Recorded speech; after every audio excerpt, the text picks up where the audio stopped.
Hello, hello. My name is Janine. You are here with me and Gary and Sammy for trigger warning. Hello, Gary and Sammy. Hello, Janine, Sammy. Hello, everyone out there. So in today's episode of this podcast, Trigger Warning, we are going to talk about why transparency of any investment is very important, especially when it comes to cryptocurrency. So I'm going to start with Gary. Give me your view, your knowledge, your expertise on why transparency is so important when you are investing money. Transparency flies in the face of greed. What's the name of our podcast? Trigger warning. Let's see how many people I can trigger. If someone's bringing me something, I want to know, what do you got? What's in it for me? Those are my three questions. Typically, that shuts down a lot of folk. I have people bring me stuff, and they're like, you can make a substantial rate of return on your money. And then you ask for what is it, and I get hit with stuff from here's how to get a free car to your social security number is worth money to here's how somebody else will pay for it. I mean, just like there's no end to the level of stuff that I get. And so when you start asking questions, it's like, okay, well, how does that work? Well, they do this, this, and this. And is there proof of that? Well, no, there's not. So I'm just going to trust you, bro. There's not proof of that. And so, but then let's say I was in a position where I hadn't made great financial choices and I need my ship to come in and be kind of big and make up for a lot of past mistakes. Blow past the due diligence. I'll blow past the information, and I will start to believe somebody who says that they're making money, and then I'll put my money. I've even seen it where folks will bring an opportunity, can't prove it, can't explain it, other than maybe they got paid once. And I'll see other people join that opportunity and borrow money that they really don't have because they have to borrow it, get a loan on it, and then put the loan into something that they're just hoping that it's not going to blow up on them. So when we're talking about transparency, when we're talking about deals, when we're talking about doing anything, even crypto, who's behind it? What are they doing? Do they have a track record? Have they done it before? I'm a big proponent of if you graduated the third grade and you made it to the fourth grade, you're not qualified to teach. That's not how it works. And I feel like we have a lot of that going on in the marketplace. And so it becomes harder and harder to find a true voice of somebody who's actually done something. So with whatever your opportunity is, if there's not transparency behind it, I would just tell you somebody with money who has money and doesn't need the money and is looking to add to more of their money would not jump into an opportunity that doesn't have full transparency of why you need me. Like, what do you got? What's in it for me? What do you need from me? Like, why does the thing need me? If your thing is so spectacular, it doesn't need me. Mm. And that's a real hard thing for people to do. Because often it's very easy to be blinded by the potential or by the money or the quick win. I'm going to make so much money if I invest into this thing, as opposed to what's the heart behind it? Who are the people behind it? Their experience? What have they done previously? Those are some things that I would just consider to incorporate into transparency, which is quite interesting because I did want to come to this later, but our question of the week is from Julie in Ireland, and she does say, I'm hesitant to invest in a new token that lacks transparency in terms of its development, governance, or team. So Gary or Sammy, in 60 seconds or less, create a compelling case for X token and why we are transparent. Okay, so here's the first thing with tokens that are launched on the Binance Smart Chain. The smart contracts are out there. Now, if you don't know anything about code or computer programming, understanding the smart contracts is still quite impossible. So we have paid for an audit. You can go to our website and check out the audit. And also, there's a wow. Just because there's a white paper, guess what? Every token has a white paper on their website. Whether you actually read it or not is up to you. But the other part that differentiates us is, again, we have the audit, we have the transparency. The founders and the people involved on the team are real people, not like a cartoon image of that person or something obscured or some anonymous person. So we've done our best to do that part. Now, what's the one thing that nobody can actually document or prove at the moment, exactly at that time? It's what's the intentions of their heart. Now, I'm going to go longer than 60 seconds if you can forgive me, but here's the thing. There's some people who start cryptocurrency projects with immediate nefarious intentions to build it up to a certain point and then pull the rug out from under, suck out all the liquidity and run away and disappear. What their financial goals are for pulling that money out. They could be like, I just need to make $300,000 and I can live in the Philippines for 6 months, 9 months, a year, a couple years, right? So let's establish that part. You can't tell if someone's going to do that. The second type of person is someone who starts with great intentions and then they realize how difficult it is and they get punched in the face.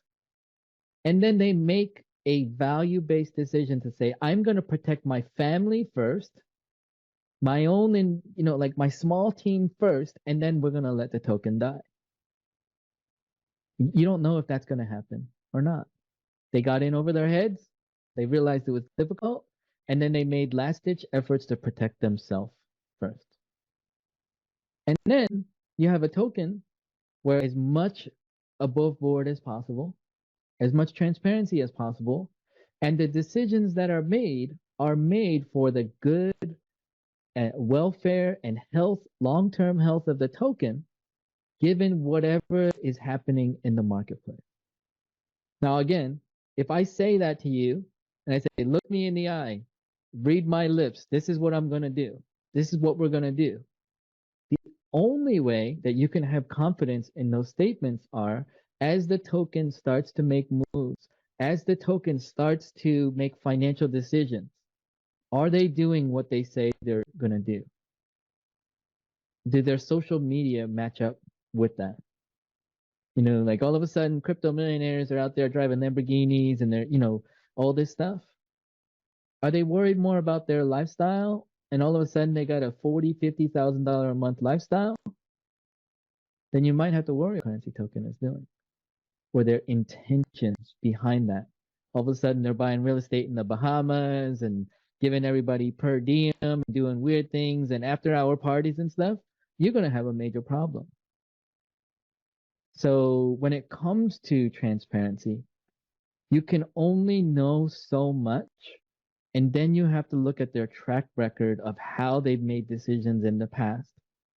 And will they make good decisions in a way that you feel comfortable with that?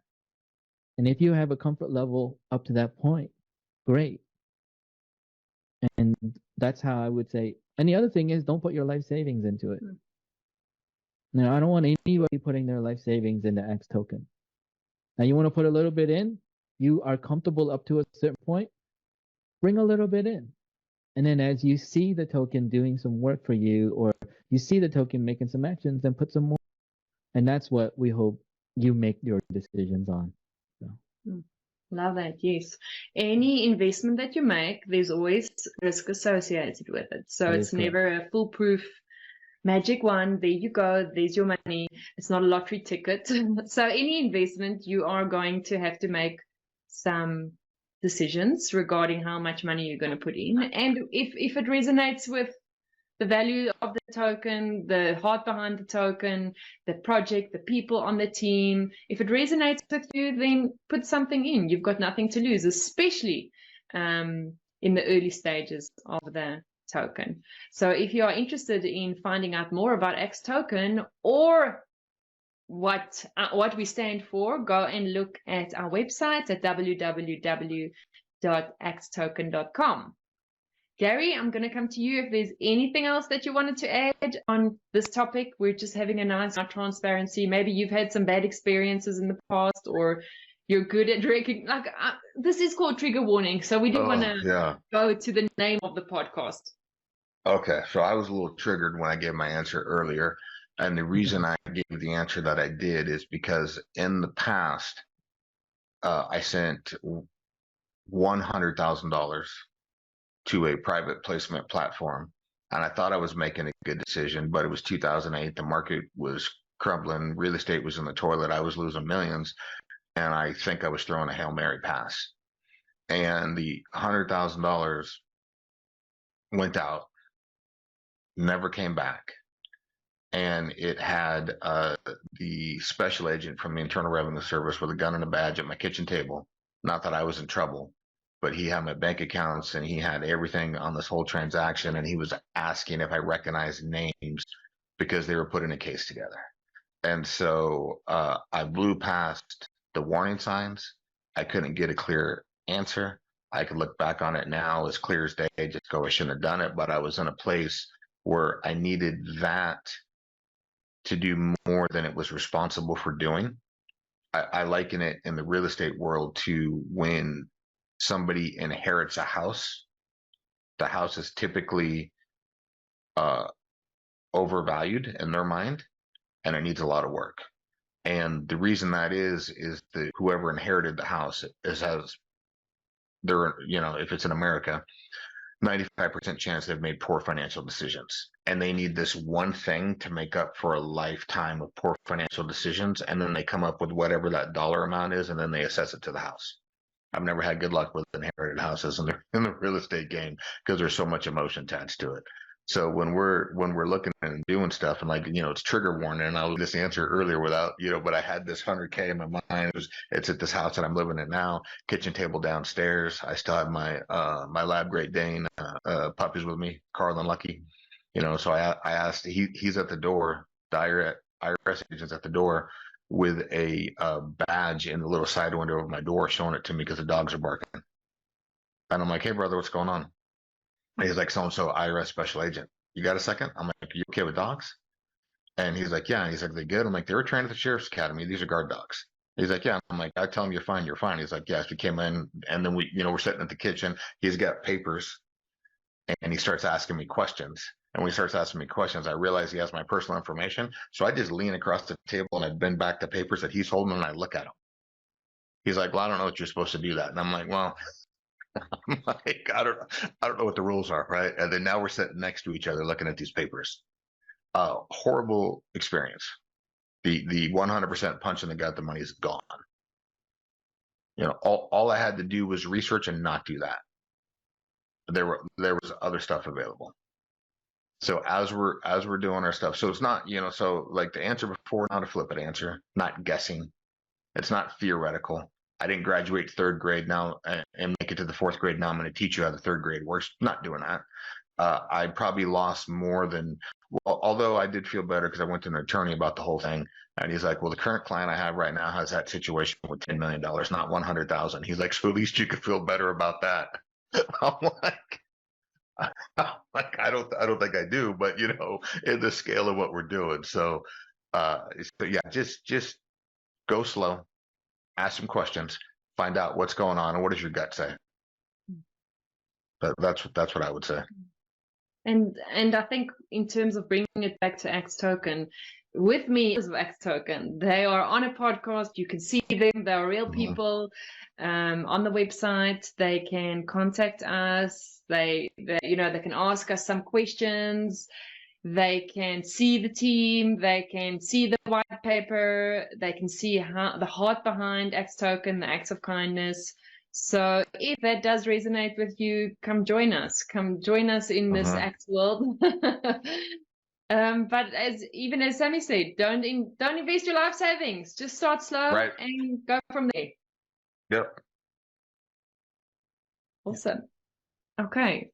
So that's this episode. Have a good week. We'll see you next week with another topic. If you have any questions that you would like us to answer, please email us at hello@xtoken.com. and we would hopefully include your question in our podcast episode. So thanks. See you next time. Bye. Thanks, everyone.